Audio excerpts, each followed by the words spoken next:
You're listening to The Audit, presented by IT Audit Labs. I'm your co-host and producer, Joshua Schmidt. We have the usual suspects, Eric Brown, our managing director, and Nick Mellum, coming to you from an undisclosed location today. I'm in a different place, what I usually am at. And today our guest is Leslie Carhartt. She's a technical director of incident response at industrial cybersecurity company Dragos. It is my absolute pleasure to be here. Thank you for having me. Yeah, maybe you could start off by telling us a little bit about yourself and Dragos and what you've been working on, and can kind of go from there. Sure. I have a very strange job. Let's start with that. I am one of maybe under 100 people on Earth who responds to hacking of computers that don't look like computers. So industrial stuff, things like trains and ships and power plants and manufacturing facilities, cranes, things like that. And I've been doing that for quite a long time, almost 20 years now. I've been doing incident response in that space and digital forensics. And specifically, response to places where somebody might have died, somebody might have been injured because of this equipment that is now digitally connected. So we're talking about physical devices, real life things that are connected to computers, and those computers don't necessarily look like computers that you have on your desk. Are we talking like Internet of Things, or are we talking... No, this is pre-Internet of Things stuff. Internet of Things has a place in there. There is industrial Internet of Things stuff, absolutely. But this is like PLCs, RTUs. Sometimes you hear about the overarching control systems that manage those devices, things like SCADA. And they are running everything in society, and they have been for a very, very long time, long before there was like smart things like... There's been ICS for a long time, and ICS was mechanical at first. It was things like gears and pulleys that handled timing for industrial processes, and then it became electronic in the 20th century. So, like the systems and power plants and things were switches and wires, and then transistors, and then eventually they became computers. So, Leslie, we do have some customers in the same space where they have critical infrastructure, and they're working with devices that control transportation or wastewater, things like that. Curious in your work in looking into maybe attack surfaces or where threat actors may have gotten into those environments. And we talk about those pieces of critical infrastructure being on separate networks or completely offline and not connected to anything, but inevitably something is connected somewhere, or there is some way to bridge that gap. Just curious, in your work, what have you seen as far as how the threat actors are bridging that gap? The gap is mostly a lie today. In the last 10, 15 years, there has been such a need for connectivity to those environments. So think about like just-in-time manufacturing, and think about trains. Everything has telemetry now. Everything is computer controlled at very fast speeds, sometimes across multiple facilities. There's trucks involved, there's shipping involved. And when you're talking about things like utilities, like power and water, a lot of the people who used to do that have now retired or been laid off to be replaced by computers. So that means that their jobs that involve dispatch and going to places have also gone away, and they've been replaced by centralized staff. So that means everything has to be connected now. I see maybe 2 really air-gapped environments a year, and I do this full time. And they're in like things like defense and nuclear. Everything's connected now, and it's increasingly connected. We're talking about environments that have not just one way through from the enterprise environment, but tons of like external VPN concentrators, modems, things like TeamViewer installed by vendors. The vendors want to be able to remotely access things too. And that's really hard to get a handle on when we're talking about sometimes remote facilities, things without proper, modern security architecture. There's no ability to install modern monitoring. And then you're dealing with increasingly connected devices. And a lot of those devices don't look like modern Windows 11 computers. They are things like really archaic things. I see Windows NT, Windows 95 on a routine basis. as well as Linux from that era. And then there's those very, very abnormal PLCs and things that are running custom firmware. Why do you think it's common practice? I won't say acceptable, but I'll say common practice for some of those devices to run those legacy operating systems and not be upgraded to a modern OS? It's very clear reasons, actually, and it's very consistent across multiple industries.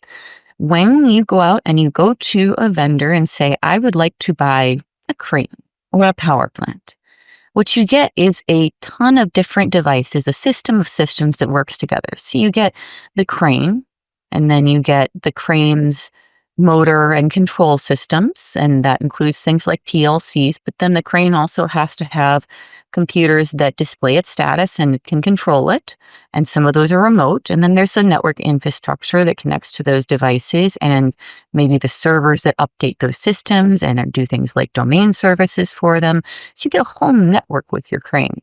Now, if something goes wrong with those systems, and you say lose your control systems or your safety monitoring, you have to shut down at a bare minimum. It's a really big deal.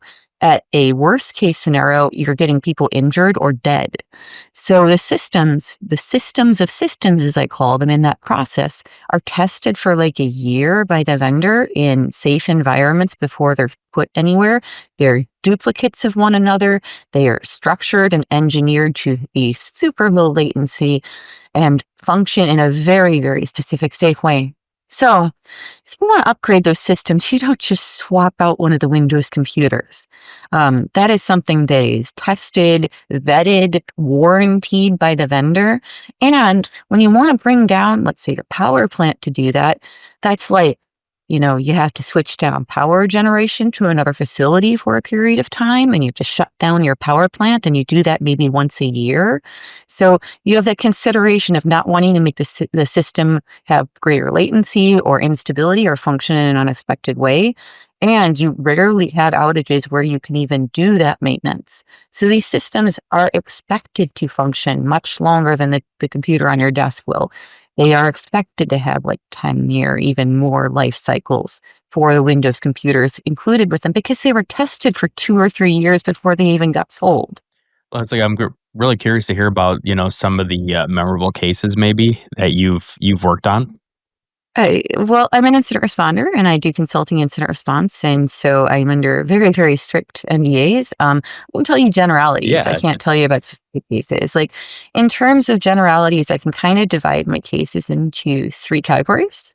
The first one being commodity stuff. Ransomware impacts these environments too, increasingly so because people have realized that this is a target-rich environment. But when it goes down, people really, really notice. So they've been targeting industrial verticals more often. And the ransomware doesn't necessarily, again, impact like those low-level PLCs running custom firmware, but it definitely takes out all the systems that let you control the crane and or make sure your oil platform is safe to be on. And that's a really, really big deal operationally too. It doesn't matter that it's not the PLCs. The adversaries are getting better.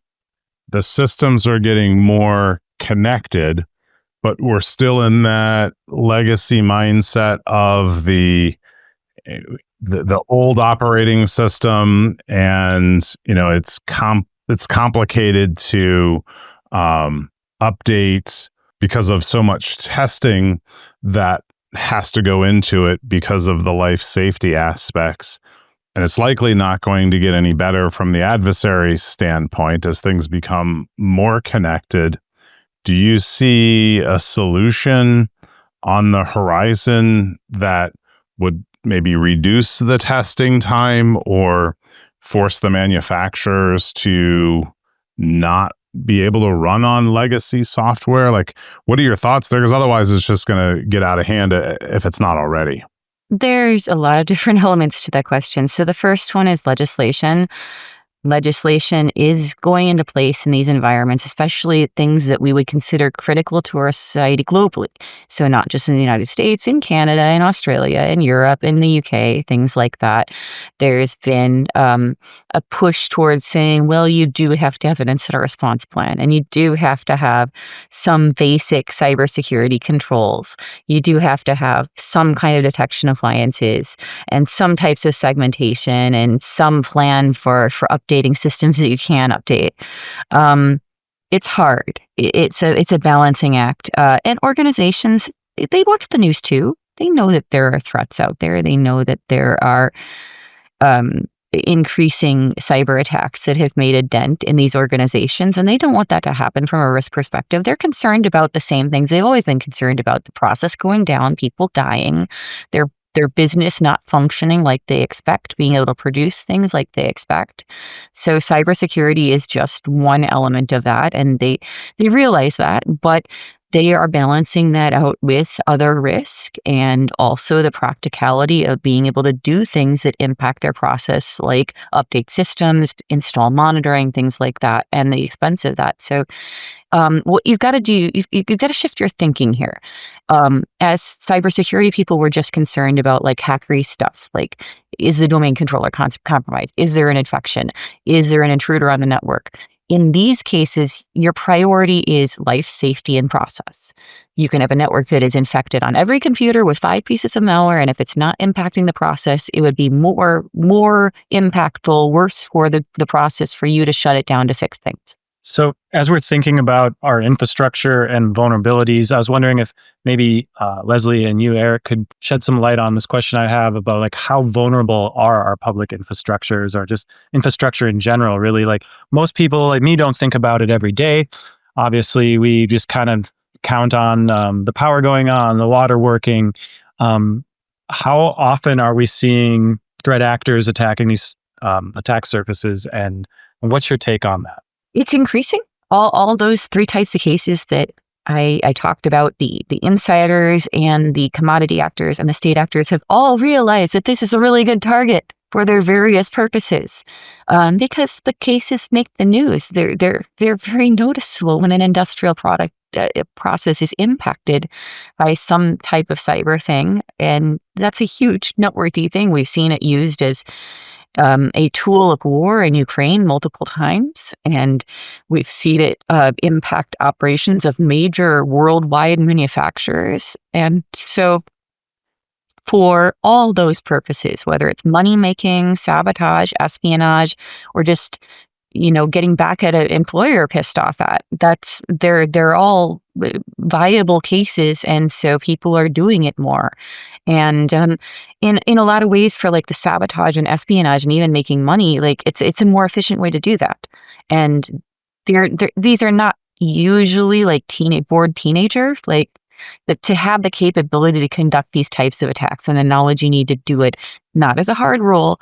Usually you're a pretty well-resourced organization or team of people, and you have a objective and a mission. You're a business, and you're trying to do things as quickly and efficiently as possible. And if you have an environment that's relatively exposed and it's running XP embedded, and it's mostly a flat network like 2010s and doesn't have EDR on it, and it's also doing really important things, it becomes a very viable remote target for all the things that I mentioned. I think one of the things that, in corporate America, we're used to is the structure of corporate America, where, we have meetings, and, we have people that we report to, and we have reviews to give, and all of those other sorts of water cooler conversations and all of those sorts of things.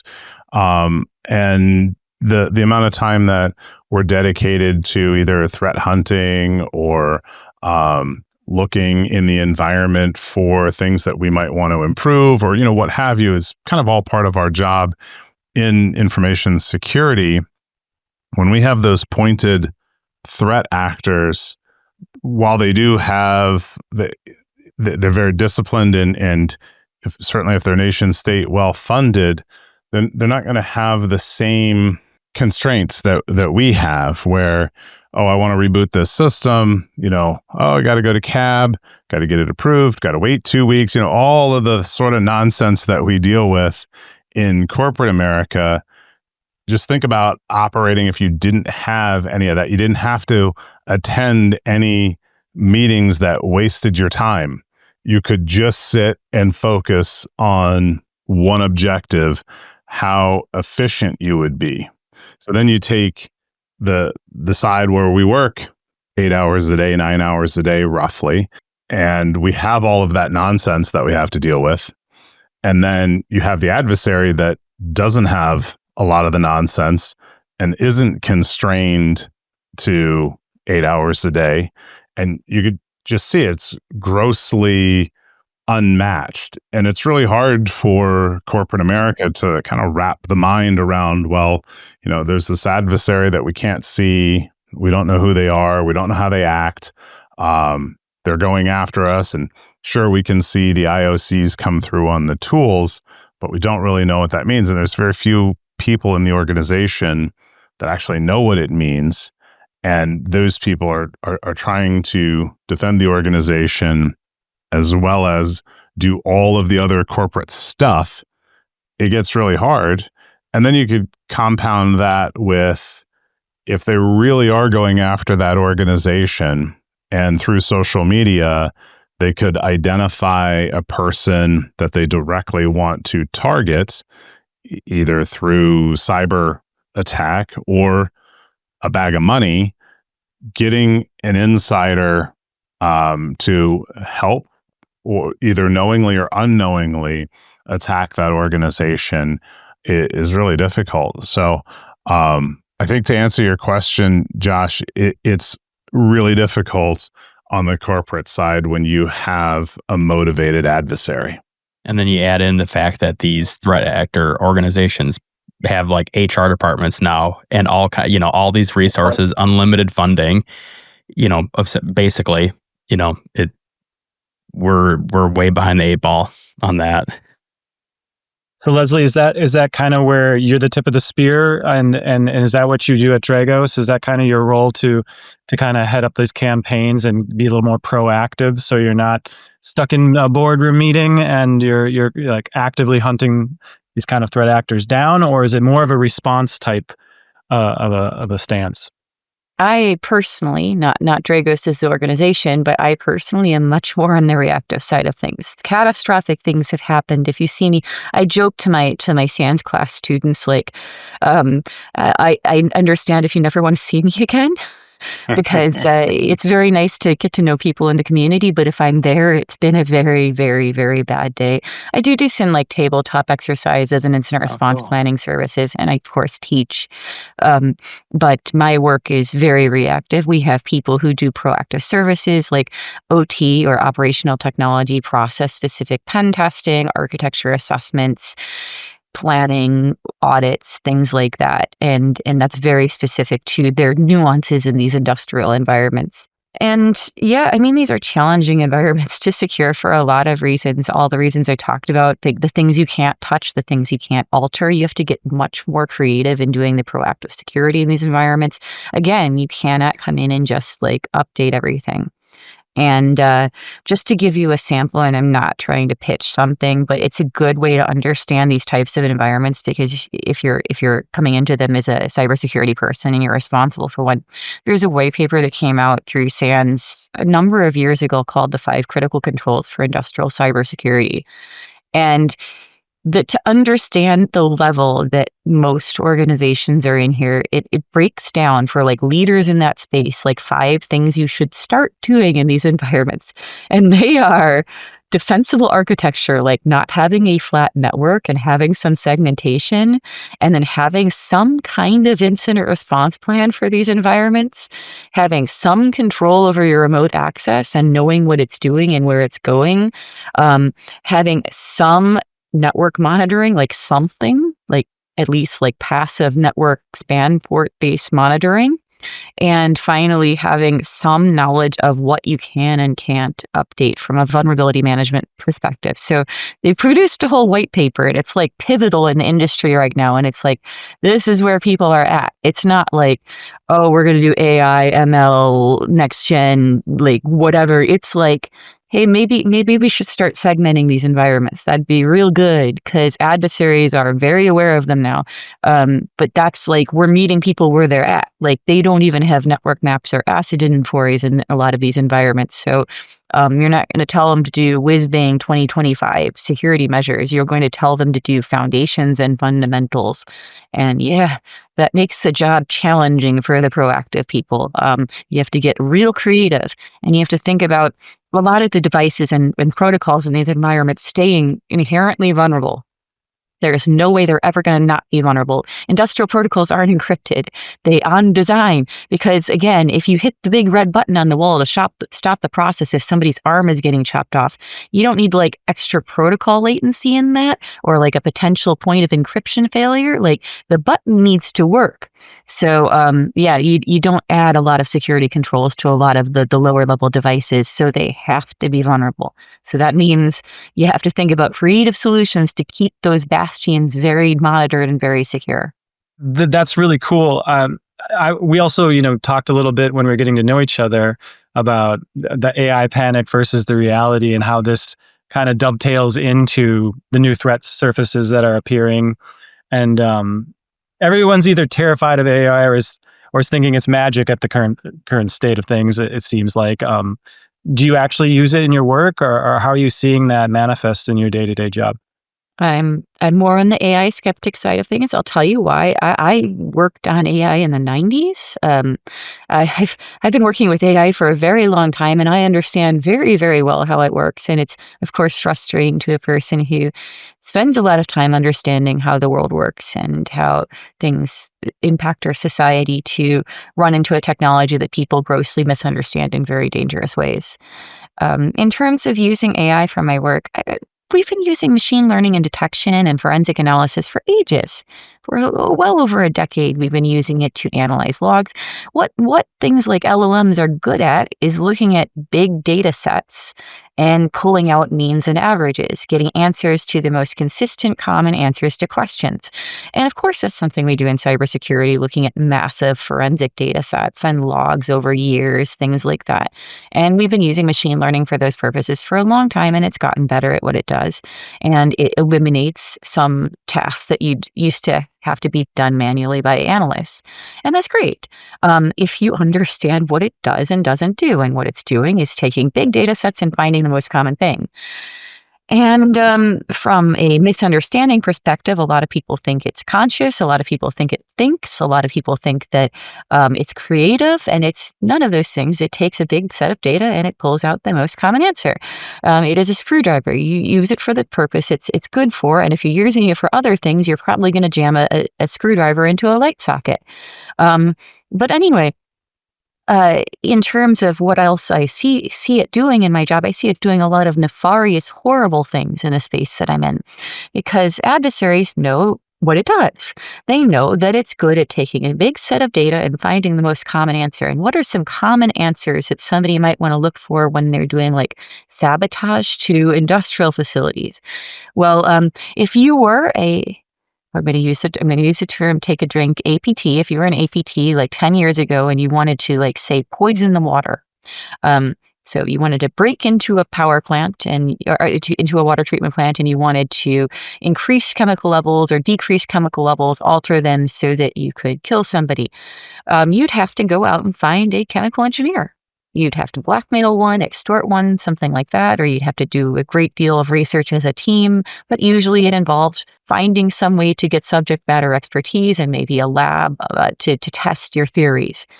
Now, that's still the case. Like the really well-resourced states still have like chemical engineers, electrical engineers, people who are specialists on target industrial systems who they gain because they're nationals of their country or they're extorting, et cetera, et cetera. But now you can use an LLM and you can say, hey, if I had this model of power plant or this water treatment plant, if I had this municipal facility and I wanted to get into the water treatment systems, and I wanted to change the level of, say, chlorine in the water to kill the most people possible, what would that level be? And it's going to go across all that snarfed up internet data, and it's going to say, well, the most common answer to that is XYZ. It's going to extrapolate that. And it might be wrong. It might be hallucinated. Who's hallucinating? It might be right. But that might be right possibility is real bad there, and you didn't have to call a chemical engineer. And then you need some custom logic for that device to do that once you get onto it. And that's like weird ladder logic stuff that doesn't look like normal programming. And but you can go onto the LLM and you can say, hey, can you write me some logic to increase the chlorine levels on this YZ model that I see on this target environment to increase the chlorine to this value? And yeah, it'll write you some ladder logic. It'll go through Stack Overflow and years of posts about industrial stuff, and it'll do its best. And again, it might be wrong, might be right. And so that's a alarming development on top of the normal like LLMs for phishing, LLMs for polymorphic malware that we're seeing in the rest of IT. So it's mostly a bad thing in my world. It's either something that's being woefully misunderstood for defense, or it's being used in really gnarly ways by adversaries. I've seen that recently pop up that there is like an online cult now that thinks that AI is like some kind of a god, and it's actually creating kind of a movement of people that are now coagulating around this idea that they're spending time talking to these LLMs. And where are you on the internet, Josh, that you saw this? Well, I'm going deep, man. Believe it though. I have not heard that before. Yeah, there's actually like I can't remember what it's called, but it's an AI religion. So but people are falling in love with them. Like people are getting married to them. So it's not very hard to do. Yeah. Her. We're going to need another tinfoil hat episode. I'm getting worried we're going down that route with Josh. You got to write. Sounds like, Leslie, that's not a surprise to you. No. No, I worked on primitive chatbots in the like ELIZA AIML days, the very, very early days. And I was a vulnerable teenager back then. You know, I'm old now. I'm very old. That dates me a little bit. But even then, when I had to code everything myself and I understood the holistic engineering of how that bot was working, it was still tempting to try to make friends with it. It's like, oh, I made a person, like, and I can talk to it.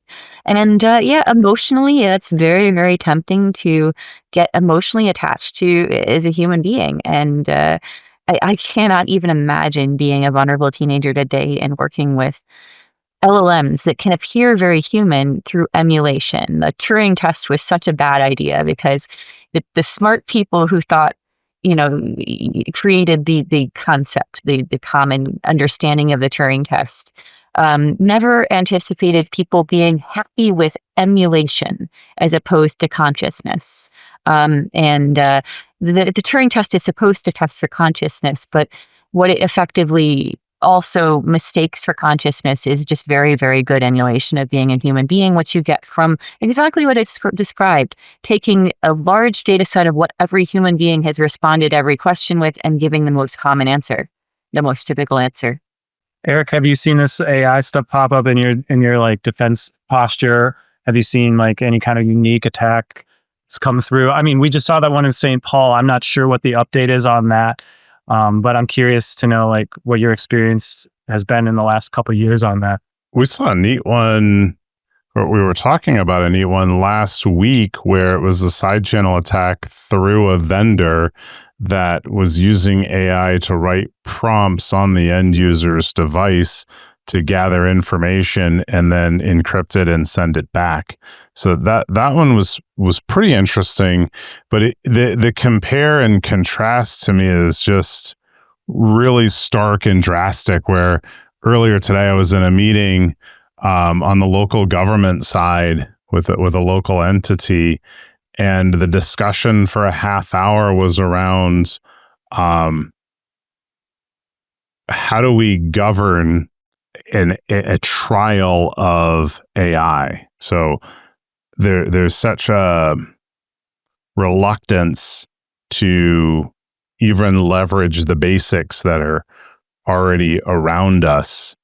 Just figuring out how do we get these tools in the environment so the different teams can understand how they might use them in coding, or how they might leverage them to, even do things like the basics around making a document, translating it into a different language, or making it maybe more accessible for readers of different levels of